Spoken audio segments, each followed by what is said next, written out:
ಯಾವುದೇ ರಾಶಿಫಲವನ್ನು ತಿಳ್ಕೊಳ್ಬೇಕಾದರೂ ಆದಿತ್ಯಾದಿ ನವಗ್ರಹಗಳ ಪ್ರಾರ್ಥನೆ ಬಹಳ ಮುಖ್ಯವಾಗಿರ್ತಕ್ಕಂಥದ್ದು. ಗಣಾನಾಂತ್ವ ಗಣಪತಿಗಂ ಭವಾಮಹೇ ಕವಿಂ ಕವೀನಾನುಭವಶ್ರಮಸ್ತವಂ ಜ್ಯೇಷ್ಠರಾಜಂ ಬ್ರಹ್ಮಣಾಂ ಬ್ರಹ್ಮಣಸ್ವದಾನ ಶೃಣ್ವನ್ನೋತಪಸ್ಸೇದ ಸಾಧನಂ ಮಹಾಗಣಾಧಿಪತಯೇ ನಮಃ. ಗುರುಬ್ರಹ್ಮ ಗುರುವಿಷ್ಣು ಗುರುದೇವೋ ಮಹೇಶ್ವರ ಗುರು ಸಾಕ್ಷಾತ್ ಪರಬ್ರಹ್ಮ ತಸ್ಮೈ ಶ್ರೀ ಗುರುವೇ ನಮಃ. ಗುರುಗಳನ್ನು ಪ್ರಾರ್ಥನೆ ಮಾಡ್ತಾ ಪಂಚಾಂಗ ಶ್ರವಣದಲ್ಲಿ ಇರತಕ್ಕಂಥ ಸಾಕಷ್ಟು ರಹಸ್ಯಗಳಿದೆ, ಸಾಕಷ್ಟು ವಿಚಾರಗಳಿದೆ. ಆದರೆ ಎಲ್ಲ ವಿಚಾರಗಳನ್ನು ನಿಮ್ಮ ಮುಂದೆ ತಂದಿಲ್ಲ. ಆದರೆ ಒಂದಂತೂ ಸತ್ಯ, ರಾಶಿಫಲಗಳನ್ನು ಭಾಳಷ್ಟು ಜನ ಕಾತುರದಿಂದ ಪ್ರತಿಯೊಬ್ಬರು ಆಲಿಸ್ತಾ ಇದ್ದೀರಿ. ರಾಶಿಫಲಗಳನ್ನು ತಿಳ್ಕೊಳ್ಳೋಕ್ಕೂ ಮುನ್ನ ಆದಿತ್ಯಾದಿ ನವಗ್ರಹಗಳನ್ನು ಒಮ್ಮೆ ಪ್ರಾರ್ಥನೆ ಮಾಡೋಣ. ನಮಃ ಸೂರ್ಯಾಯ ಚಂದ್ರಾಯ ಮಂಗಳಾಯ ಬುಧಾಯ ಚ ಗುರು ಶುಕ್ರ ಶನಿಭ್ಯಶ್ಚ ರಾಹವೇ ಕೇತವೇ ನಮಃ. ಹೀಗೆ ಆದಿತ್ಯಾದಿ ನವಗ್ರಹಗಳನ್ನು ಪ್ರಾರ್ಥನೆ ಮಾಡಿ ರಾಶಿಫಲಗಳತ್ತ ಗಮನ ಹರಿಸೋಣ. ಕನ್ಯಾ ರಾಶಿಯಲ್ಲಿರ್ತಕ್ಕಂಥವರು ರಾಶಿ ನಕ್ಷತ್ರಚಾರ ಪ್ರಕಾರ ಗುರು ಮತ್ತು ಚಂದ್ರ ಇರ್ತಕ್ಕಂಥ ಆಸ್ಥಾನ, ಶುಕ್ರ ಮತ್ತು ಬುಧ ಇರ್ತಕ್ಕಂಥ ಆಸ್ಥಾನ ಕನ್ಯಾ ರಾಶಿಯವರಿಗೆ ಬಹಳ ವಿಶೇಷವಾಗಿದೆ. ಕಳೆದ ವರ್ಷದಲ್ಲಿ ಸಾಕಷ್ಟು ಲಾಸ್ ನೋಡಿದ್ದೀರಿ, ಸಮಸ್ಯೆಯನ್ನು ಹೊತ್ತಿದ್ದೀರಿ, ಒಂದಷ್ಟು ಆಪತ್ತುಗಳು ಬಂದಿತ್ತು, ಇಲ್ಲದ ಸಮಸ್ಯೆಗಳನ್ನು ಮಾಡದಿರತಕ್ಕಂಥ ತಪ್ಪು ಒಪ್ಪುಗಳಿಗೆ ತಲೆ ಬಗ್ಗಿಸಬೇಕಾಗಿತ್ತು. ಆದರೆ ಈ ವರ್ಷ ಫಲ ಸಾಕಷ್ಟು ಲಾಭ ಇದೆ. ಕನ್ಯಾ ರಾಶಿಯಲ್ಲಿರ್ತಕ್ಕಂಥವರು ಒಂದಿಷ್ಟು ಆರೋಗ್ಯದ ಬಗ್ಗೆ ಕಾಳಜಿ ಇಟ್ಕೊಳ್ಳಿ. ವ್ಯಾಪಾರ ವ್ಯವಹಾರಗಳನ್ನು ಇರ್ತಕ್ಕಂಥ ಸ್ಥಳದಲ್ಲಿ ಮತ್ತಷ್ಟು ಅಭಿವೃದ್ಧಿಯನ್ನು, ಜೊತೆಗೆ ಸ್ಥಳ ಬದಲಾವಣೆ ಆಗುವಂಥದ್ದನ್ನು, ಉದ್ಯೋಗದಲ್ಲಿ ಮತ್ತಷ್ಟು ಪ್ರಗತಿಗಾಗಿ ಮಾಡುವ ಉದ್ಯೋಗದ ಜೊತೆಗೆ ಮತ್ತೊಂದು ಉದ್ಯೋಗವನ್ನು, ಇಷ್ಟೆಲ್ಲವನ್ನು ಸಹಿತ ಸಿದ್ಧಿಪಡಿಸ್ಕೊಳ್ಳುವಂಥದ್ದು ಕನ್ಯಾ ರಾಶಿಯಲ್ಲಿದೆ. ಆದರೆ ಕನ್ಯಾ ರಾಶಿಯಲ್ಲಿರ್ತಕ್ಕಂಥ ಹೆಣ್ಣು ಮಕ್ಕಳು ಮಾತ್ರ ಸ್ವಲ್ಪ ಸಾಧ್ಯವಾದಷ್ಟು 4 ಜನ ಆಡುವಂತಹ 4 ಮಾತುಗಳಿಂದ ಇರ್ತಕ್ಕಂಥ ಸ್ಥಳ ಬದಲಾವಣೆ ಮಾಡ್ಕೊಳ್ಳೋದು, ಅಥವಾ ಮಾಡುವಂಥ ಕೆಲಸದಲ್ಲಿ ಚಂಚಲತೆ ಉಂಟಾಗುವಂಥದ್ದು, ಮುಖದಲ್ಲಿ ನೀವು ತೋರಿಸುವಂಥ ಭಾವನೆಗಳನ್ನು ಸರಿಯಾದ ರೀತಿ ತೋರಿಸೋಕ್ಕಾಗದಿರ ಇರತಕ್ಕಂಥದ್ದು, ಮನಸ್ಸಲ್ಲಿ ಎಲ್ಲೋ ನೋವಿನ ಸಂಗತಿಗಳೇ ತುಂಬಿಕೊಂಡಿರತಕ್ಕಂಥದ್ದು, ಇದೆಲ್ಲವೂ ಸಹಿತ ಕನ್ಯಾ ರಾಶಿಯವರಿಗೆ, ಅದರಲ್ಲೂ ಹೆಣ್ಣು ಮಕ್ಕಳಿಗಿದೆ.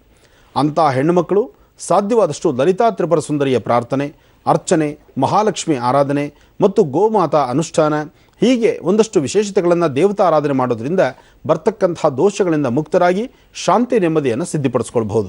ಹೀಗೆ ಒಬ್ಬೊಬ್ಬರು ಒಂದೊಂದು ಆಳ್ವಿಕೆ ಇಟ್ಕೊಂಡಿದ್ದಾರೆ, ಒಂದೊಂದು ರೀತಿ ನಡೆದುಕೊಂಡು ಹೋಗ್ತಾರೆ. ಆದರೆ ಒಬ್ಬೊಬ್ಬರ ಒಂದು ಆಳ್ವಿಕೆಯಲ್ಲೂ ಒಂದೊಂದು ಲಾಭ ನಷ್ಟಗಳಂತಕ್ಕಂಥದ್ದು ಕಳೆದ ಬಾರಿ ಹೇಗಿತ್ತು, ಈ ಬಾರಿ ಹೇಗಿದೆ, ಮತ್ತು ಮುಂದೆ ಬರ್ತಕ್ಕಂಥದ್ದು ಹೇಗಿಲ್ಲ, ಆ ಮುಂದೆ ಆಗುವಂತಹ ಕ್ಷಣಗಳಲ್ಲಿ ಬರ್ತಕ್ಕಂಥ ಲಾಭ ನಷ್ಟಗಳೇನು, ಇದು ಗ್ರಹಸ್ಥಿತಿಗಳಲ್ಲೇನು, ಗ್ರಹ ನಕ್ಷತ್ರಚಾರ ಪ್ರಕಾರ ಹೇಗಿದೆ. ಮನುಷ್ಯನಿಗೆ 27 ನಕ್ಷತ್ರ 12 ರಾಶಿಗಳಲ್ಲೇ ನಾವು ಇರ್ತಕ್ಕಂಥದ್ದು. ಕೋಟ್ಯಾಂತರ ಜನಸಂಖ್ಯೆ ಇದ್ದರೂ ಇಷ್ಟೂ ಜನಗಳಿಗೂ ಬರ್ತಕ್ಕಂಥದ್ದು 27 ನಕ್ಷತ್ರ 12 ರಾಶಿ. ಇದರಲ್ಲಿ ನವಗ್ರಹಗಳಲ್ಲೇ ಬರ್ತಕ್ಕಂಥದ್ದು ಫಲಾಫಲ. ಸಂವತ್ಸರ ಬಹಳ ವಿಶೇಷವಾಗಿರ್ತಕ್ಕಂಥದ್ದು. ಪಂಚಾಂಗ ಶ್ರವಣ ಎಂಬತಕ್ಕಂಥದ್ದು ಬಹಳ ಅರ್ಥಗರ್ಭಿತವಾಗಿರ್ತಕ್ಕಂಥದ್ದು. ಪಂಚಾಂಗ ಅಂದರೆ ತಿಥಿ ವಾರ ನಕ್ಷತ್ರ ಯೋಗ ಕರಣಕ್ಕೆ ಇದನ್ನು ಪಂಚಾಂಗ ಅಂತ ಹೇಳ್ತಾರೆ. ಆದರೂ ಪ್ರತಿಯೊಬ್ಬರ ವಾಸ್ತುಗೃಹದಲ್ಲೂ ಒಂದು ಪಂಚಾಂಗ ಇರಲೇಬೇಕು. ಪಂಚಾಂಗ ಕರ್ತೃಗಳು ಬರೆದಿರತಕ್ಕಂಥ ಪಂಚಾಂಗವನ್ನು, ತಿಥಿ ವಾರ ನಕ್ಷತ್ರ ಯೋಗ ಕರಣವನ್ನು ಪ್ರತಿದಿನದ ಕಾಯಕದಲ್ಲಿ ನಾವು ತಿಳ್ಕೊಳ್ಳುವಂಥದ್ದು ಪ್ರತಿಯೊಬ್ಬರು ತಿಳ್ಕೊಳ್ಬೇಕಾಗಿರ್ತಕ್ಕಂಥ ವಿಚಾರ. ಪಂಚಾಂಗ ನೋಡ್ಲಿಕ್ಕೆ ಬರೋದೇ ಇಲ್ಲ, ನಾವು ಹೇಗೆ ಪಂಚಾಂಗ ತಂದಿಟ್ಕೊಳ್ಳೋದು ಅಂತಕ್ಕಂಥ ಒಂದಷ್ಟು ವಾದ ಒಂದಷ್ಟು ಜನದ ಮನೆಗಳಲ್ಲಿದೆ. ಏನೇ ಆದರೂ ಪಂಚಾಂಗ ಸಂಪೂರ್ಣವಾಗಿ ನಿಮ್ಮನ್ನು ನೋಡ್ಲಿಕ್ಕೆ ಬರೆದಿದ್ದರು, ಪಂಚಾಂಗ ನಾವು ಪ್ರಾರಂಭದಲ್ಲಿ ನೋಡಿದಾಗ ಇವತ್ತಿನ ತಿಥಿ ವಾರ ನಕ್ಷತ್ರ ಯೋಗ ಎಲ್ಲವೂ ಸ್ಪಷ್ಟೀಕರಿಸಿರುತ್ತೆ. ಅದು ಪ್ರತಿಯೊಬ್ಬರ ನವಗ್ರಹಗಳ ಸಂಪೂರ್ಣ ಅನುಗ್ರಹ. ಈ ವರ್ಷ ಫಲದಲ್ಲಿ ಒಂದಿಷ್ಟು ಸಮಸ್ಯೆಗಳಿದೆ. ಆ ಸಮಸ್ಯೆಗಳೇನು ಎಂಬತಕ್ಕಂಥದ್ದನ್ನು ಮುಂದೆ ನೋಡೋಣ. ಆದರೆ ಲಾಭವೂ ಅಷ್ಟೇ ಇದೆ. ಲಾಭ ಎಂಬತಕ್ಕಂಥದ್ದು ಮನುಷ್ಯ ತಾನು ಹಾಕುವ ಹೆಜ್ಜೆಯನ್ನು ಆಧಾರಪಟ್ಟಿರುತ್ತೆ. ಒಳ್ಳೇದು ಯಾವುದು, ಕೆಟ್ಟದ್ದು ಯಾವುದು, ಯಾವುದು ಮಾಡಬೇಕು, ಯಾವುದು ಮಾಡಬಾರ್ದು, ಯಾವುದು ನೋಡಬೇಕು, ಯಾವುದು ನೋಡಬಾರ್ದು, ಇದೆಲ್ಲದರ ಬಗ್ಗೆ ಚಿಂತನೆ ಮಾಡುವ ಶಕ್ತಿ ಭಗವಂತ ಮನುಷ್ಯನಿಗೆ ಕೊಟ್ಟಿದ್ದಾನೆ.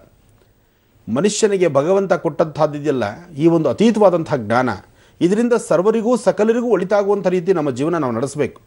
ಆದರೆ ಎಲ್ಲವೂ ನನಗೇ ಬೇಕು, ಎಲ್ಲವೂ ನಾನೇ ಮಾಡಬೇಕು, ಎಲ್ಲವೂ ಸ್ವಾರ್ಥ ಮನೋಭಾವದಿಂದ ನಡ್ಕೊಂಡ್ರೆ ಭಗವಂತ ಯಾವತ್ತಿಗೂ ಆತನ್ನು ಕ್ಷಮಿಸೋದು ಇಲ್ಲ, ಆತನಿಗೆ ಯಾವುದೇ ಥರ ಒಳ್ಳೆಯದಾಗೋದು ಬಹಳ ಕಷ್ಟವೇ. ಯಾಕೆಂದರೆ ಪ್ರಾಣಿ ಪಕ್ಷಿಗಳಿಂದ ಹಿಡಿದು ಸಣ್ಣ ಸಣ್ಣ ಕ್ರಿಮಿಗಳಿಂದ ಹಿಡಿದು ಮನುಷ್ಯನ ತನಕ ಎಲ್ಲರಿಗೂ ಊಟ ಕೊಡ್ತಕ್ಕಂಥವ್ರು ಭಗವಂತ ಒಬ್ಬ, ಶಿವ ಒಬ್ಬ.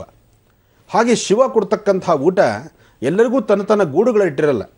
ಒಂದು ಪಶು ಪಕ್ಷಿ ಪ್ರಾಣಿಗಳಿಗೆ ಅದಕ್ಕೆ ಶಕ್ತಿ ಇಲ್ಲ ಅಂತ ಹೇಳಿಬಿಟ್ಟು ತನ್ನ ಗೂಡಲ್ಲಿ ಅನ್ನ ಇಟ್ಟಿಲ್ವಲ್ಲ. ಹಾಗೆ ಪಕ್ಷಿಗಳಿಗಾಗಲಿ ಪ್ರಾಣಿಗಳಿಗಾಗಲಿ ಎಲ್ಲ ತಮ್ಮ ತಮ್ಮ ಗೂಡಲ್ಲಿ ವಾಸ ಮಾಡ್ತಕ್ಕಂಥ ಸ್ಥಳದಲ್ಲಿ ಖಂಡಿತ ಆಹಾರ ಇಲ್ಲ. ಅದೂ ಸಹಿತ ಬೆಳಗಿನ ಸೂರ್ಯೋದಯವನ್ನು ನೋಡಿ ಸೂರ್ಯ ಉದಯಿಸಿದ ನಂತರ ತಮ್ಮ ತಮ್ಮ ಕಾಯಕವನ್ನು, ತಮ್ಮ ತಮ್ಮ ಆಹಾರಕ್ಕಾಗಿ ದೂರ ಬಾರ ಹೋಗಬೇಕು, ಆಹಾರವನ್ನು ತರಬೇಕು, ಸಂಜೆ ತನ್ನ ಗೂಡಿಗೆ ಸೇರ್ಕೋಬೇಕು.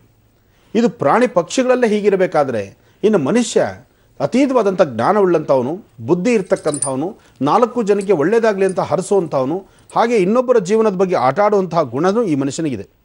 ಆದರೆ ಇಲ್ಲಿ ಯಾವುದು ಒಳ್ಳೆಯದು, ಯಾವುದು ಕೆಟ್ಟದ್ದು, ಯಾವುದು ಬೇಕು, ಯಾವುದು ಬೇಡ, ಇದೆಲ್ಲದರ ಬಗ್ಗೆ ಚಿಂತನೆ ಮಾಡುವಂತಹ ಗುಣ ಮನುಷ್ಯನಿಗಿರೋದ್ರಿಂದ ಮನುಷ್ಯ ಸಹಿತ ತಾನು ಸನ್ಮಾರ್ಗದತ್ತಿದ್ದು ಇನ್ನೊಬ್ಬರ ಜೀವನಕ್ಕೂ ಬೆಳಕಾಗುವಂಥ ರೀತಿ ಇದ್ದರೆ ಇಂಥ ಹಬ್ಬ ಹರಿದಿನಗಳಿಂದ ಒಂದು ಮಹತ್ತರವಾಗಿರ್ತಕ್ಕಂಥ ಸಂಕಲ್ಪವನ್ನೇ ಮಾಡಬೇಕು. ಇನ್ನು ಮುಂಬರ್ತಕ್ಕಂತಹ ದಿನಗಳಲ್ಲಾದರೂ ಬೆಳಕನ್ನೇ ತರುವಂಥ ರೀತಿ ಸಾಧ್ಯವಾದಷ್ಟು ಇನ್ನೊಬ್ಬರ ಜೀವನಕ್ಕೆ ತೊಂದರೆ ಇಲ್ದಿರ ನಾನು ನೆಮ್ಮದಿಯಾಗಿರಬೇಕು, ಅವರೂ ನೆಮ್ಮದಿಯಾಗಿರಬೇಕು ಅಂತ ಇಡುವಂತಹ ಪರಿಸ್ಥಿತಿ ನಾವು ತರಬೇಕು ಅಂತ ಚಿಂತನೆ ಮಾಡಬೇಕು. ಮನೆಯಲ್ಲೂ ಬೇಕಾಗಿರ್ತಕ್ಕಂಥ ವಿಚಾರ.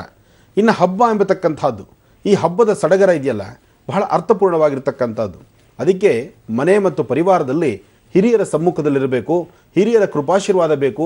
ಎಲ್ಲರ ಸಮ್ಮುಖದಲ್ಲಿ ಎಲ್ಲರ ಜೊತೆಯಲ್ಲಿ ನಾವಿದ್ದಾಗ ಹಬ್ಬದ ಮೂಲ ಅಂತ ಯಾರೂ ಭಯಪಡುವಂಥದ್ದಿಲ್ಲ, ಆತಂಕಕ್ಕೊಳಗಾಗಬೇಕಾದಿಲ್ಲ.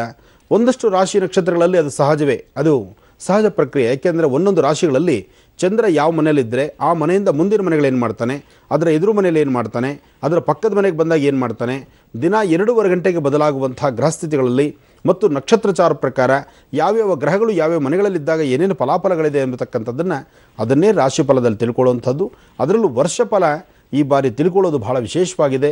ಯುಗಾದಿ ಮತ್ತೊಮ್ಮೆ ತಿಳಿಸಿದ್ದೇನೆ, ಯುಗಾದಿ ಹಬ್ಬವನ್ನು ಅರ್ಥಪೂರ್ಣವಾಗಿ ಆಚರಣೆ ಮಾಡಿ, ಪ್ರತಿಯೊಬ್ಬರು ಸಾಧ್ಯವಾದಷ್ಟು ತಮ್ಮ ತಮ್ಮ ವಾಸ್ತುಗೃಹಗಳಲ್ಲೇ ಆಚರಣೆ ಮಾಡಿ, ಮನೆಯಲ್ಲಿ ಪ್ರಸಾದ ಭಗವಂತ ಏನು ಕೊಟ್ಟಿದ್ದಾನೋ ಆ ಕೊಟ್ಟಿರ್ತಕ್ಕಂಥ ಪ್ರಸಾದವನ್ನು ಸಾಮೂಹಿಕವಾಗಿ ಕೂತು ಎಲ್ಲರ ಜೊತೆಯಲ್ಲಿ ಕೂತು ಊಟ ಮಾಡುವಂಥ ಒಂದು ಕಾಯಕಲ್ಪವನ್ನು ಮಾಡೋಣ.